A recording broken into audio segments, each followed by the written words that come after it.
All right, so this is part two. The I forgot to delete my video in the storage, so it cut off. But yeah, you know, every time that I was around people in my life, I was always envisioning in my mind, I was always imagining something else. I know this is gonna sound, it might sound weird, it might sound however, but whatever. It's just, this is just who I am and how I think. But when I was around the women that I was around, in my mind, I was dressing them up in my mind. I was putting outfits on them and saying, "Oh, she would look good with this eyeliner or this color makeup," and if her hair was like 1940s, like a 1940s pilot woman or something or whatever. And I was always putting myself in these scenarios. Like, if you ever seen, go look up these music videos and watch them for yourselves, and maybe you can relate to what I'm saying. If you go look up Outcast ATLians, ATL like Atlanta, ATLians, the song, I've always was in that kind of way of thinking, like where people were together dancing and were into the music and the rhythm that was being played, and these women were dressed in these like Egyptian outfits, and they had these, how women wear that jewelry on their forehead, and there's like a little pennant here, and then it's like the girl in the Never Ending Story, how she got the thing on her forehead. Shit like that just turns me on. I don't know what it is. It's kind of like my heaven in a way. And then she's there, like she's belly dancing, and she's like how they're looking into the camera with their eyes, and it's like, it's seductive. It's that seductive art that excuse me. It's that seductiveness in art, and that just environment where I don't know. I just was never really in touch with this reality, if I'm being honest. I was never really in reality, if I'm telling the truth. I've always, I don't know if I can use the word hate, but I never liked reality. I always said to myself, well, why don't we do it like this? Why doesn't why don't we do these things? Why are these things not happening? Like, why is it this way? I wish that there was some way that I could snap my fingers right now and I could go into my dream reality, my imagination reality, my vision reality. I mean, it would be absolutely, it would be unlike anything that anyone could ever imagine. And I have it right here. I have it in my mind. But the thing is, though, in order for this to happen, I would have to be in control.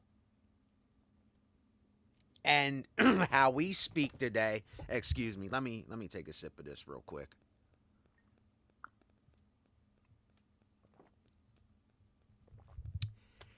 You see, today we all see these words as bad things. We see the word we see the word control. Excuse me, I hate when my voice gets cluttered up with shit like this.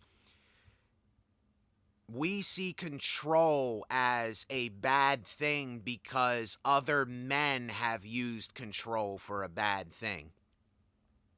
And it's not even the word control. It's like being Francis Ford Coppola in a movie production, and you allow Francis Ford Coppola to say, this is what goes. This is what we're going to do.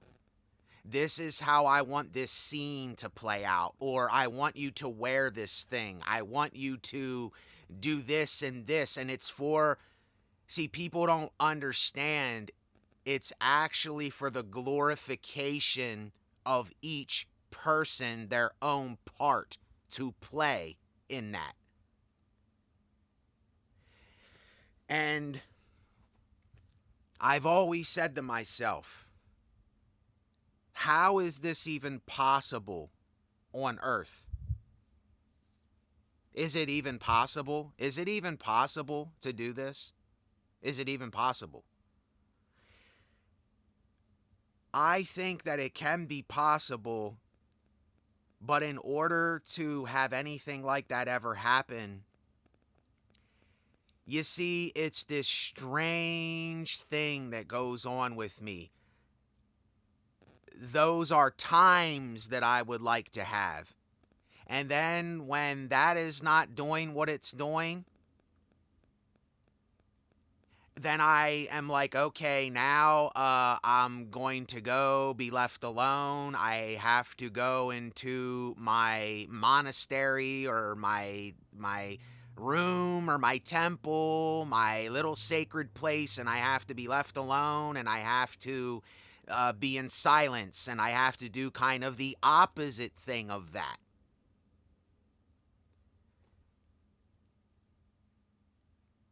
And the more that I think about this and the more that I have resonated on it my entire life, I just see that humanity is literally so engulfed. We are so plagued by our own fears of what we. Now, I'm speaking for people that are similar to me, and there might not be really anybody that's similar to me. I don't know. See, this is what I mean. I'm like, I can see this. I'm there. I can imagine it. I can picture it. It's here. It's here, but I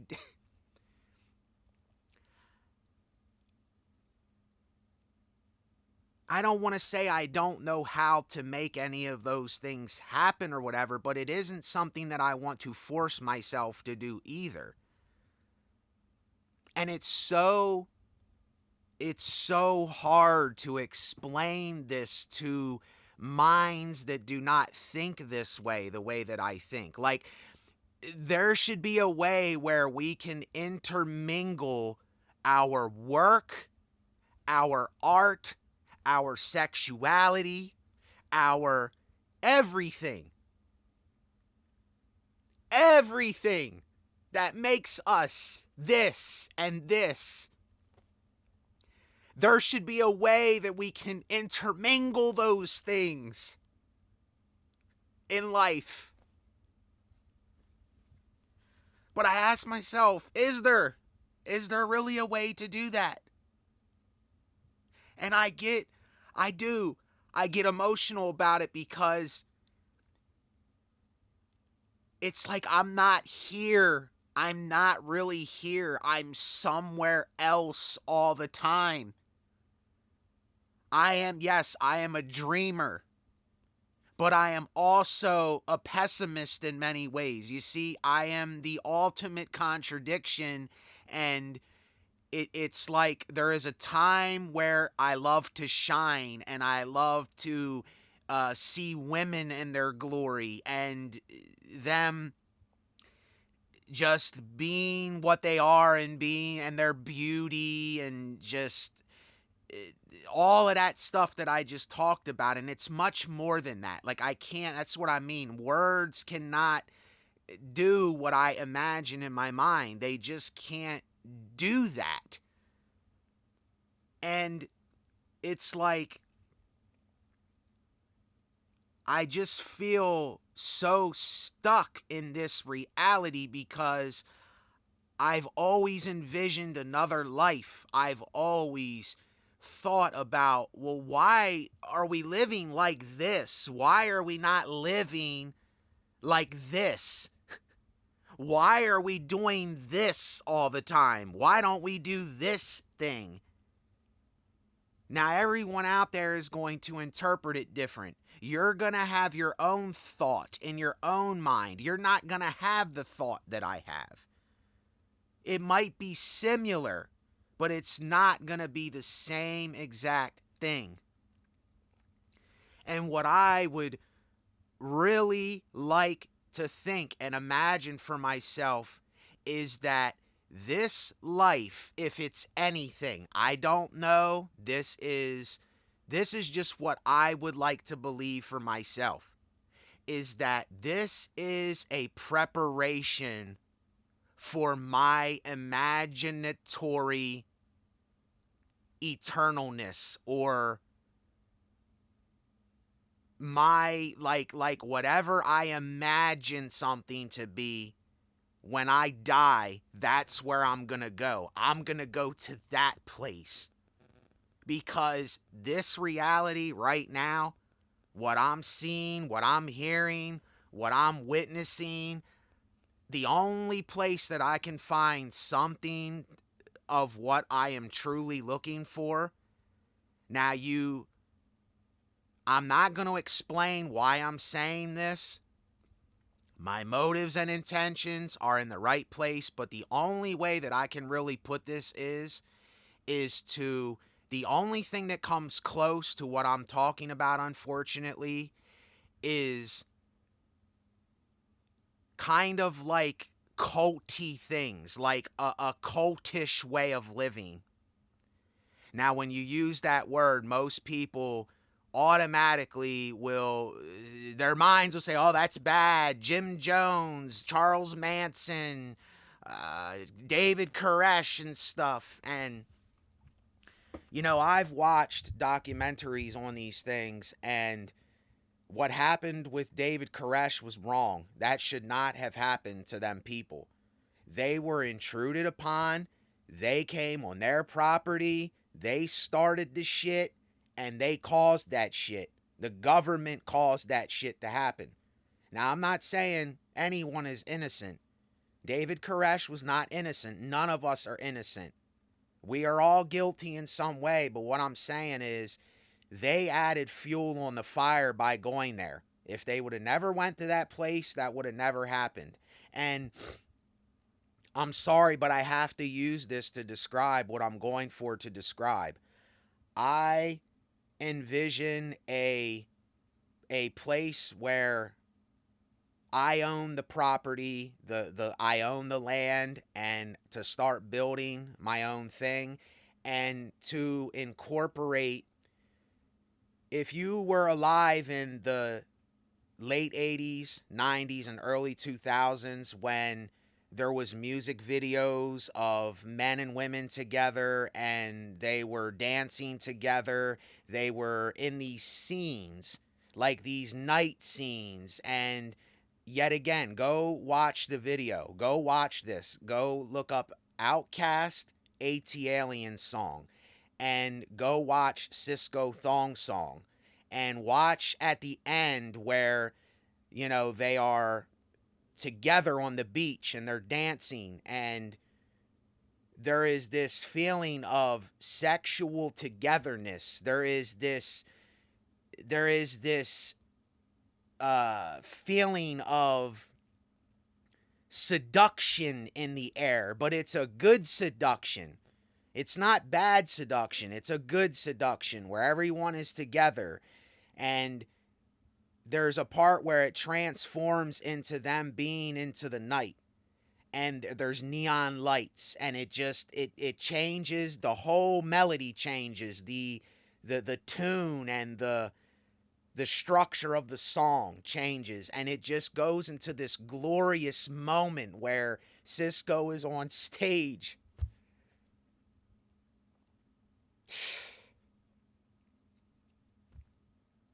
And he's there. And he's dancing with these other guys, and they're just feeling it. They're just in the moment together, in the music. And these women are in these neon bikinis and they're dancing, and it's so fucking glorious. And it's like, why do we have to make a music video for it to be that way? See, I went from the thought of, well, this is a music video and I know that it's real life. And even though it feels real in that, it is real basically. It's a real moment that happened and people were there together in something. I don't feel that today with people and places and things. I don't feel that. And it's why I fell into this place in my life where I lost faith in everything and everybody, and I just don't, it just doesn't feel right. Something here just does not feel right. It just feels wrong. I can't explain it. And I know that this is, I know that we age and I know that things happen in life, but why, like,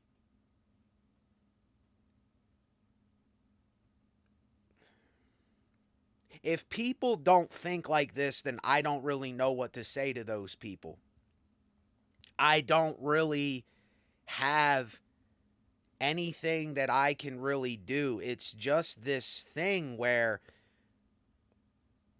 why can't our work, our time, our energy, everything be put into something where it's something similar to that? Like, see, I don't know. I lose train of thought because there is two worlds here that are going on. There is the reality realm, and there is the realm in our mind that people cannot see. That is the realm that I'm in.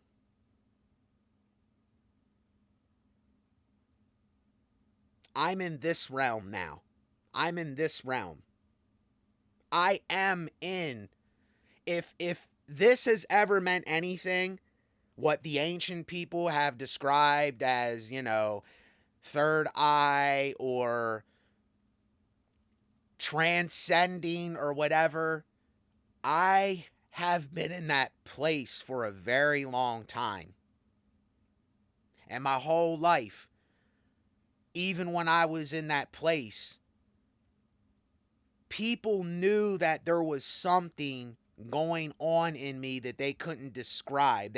People always said to me, "Yo, you're weird. Like, you are not like anybody I ever known." Because I told them, I said, "Yeah, because I am not like anybody that you have ever known before." I wasn't being arrogant or cocky. I was just being honest about it. And this is why I get so depressed. This is why I stress. This is why I just say, fuck all this. Like, this is not it for me. And I have to imagine. I have to dream. I have to have this vision. If I don't have any of that, I am basically just a piece of meat and bone and flesh and gristle walking around, waiting to eat my next meal, going to some job that I fucking hate, and waking up and doing that. And it's like, there has got to be another way besides that way. The way that what everybody has been doing for so many years. And look, I am not I'm not saying that this is for everybody, because more than likely this is the narrow path that I'm talking about. This is something that very few people probably. My mind is different.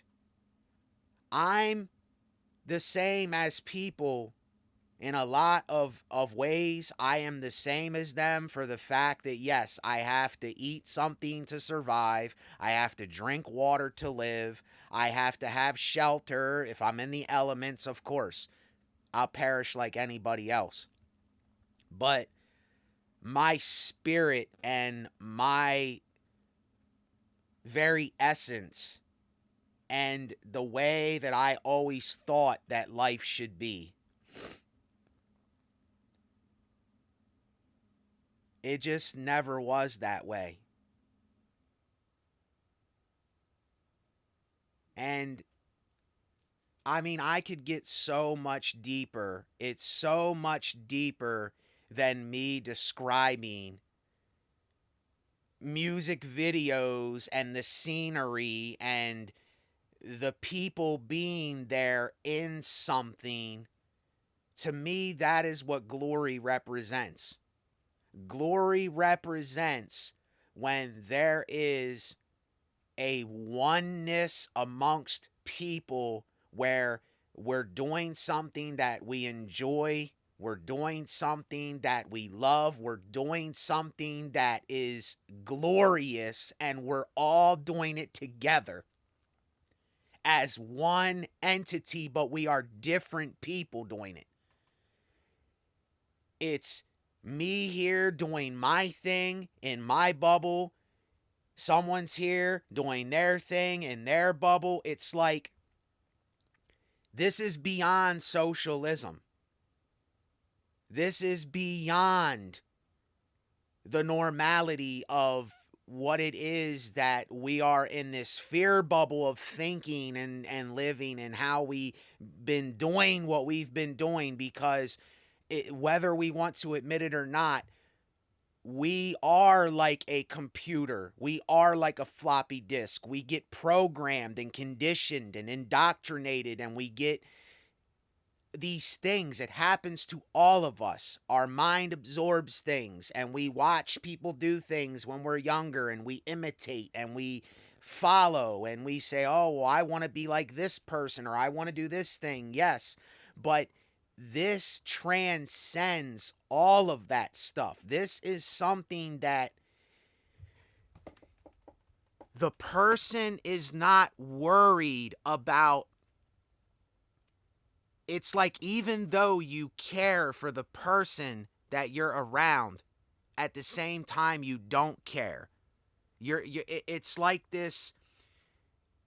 See, when you come around people, there's always this social expectation that you gotta be a certain way in your mind, or you gotta say something to fit in, or to be there with somebody. It feels awkward all the time, because we have been trained and conditioned to it was made to be awkward. It was made to put us in fear. Like, when I come around, if I come around people, it's like, don't have an expectation.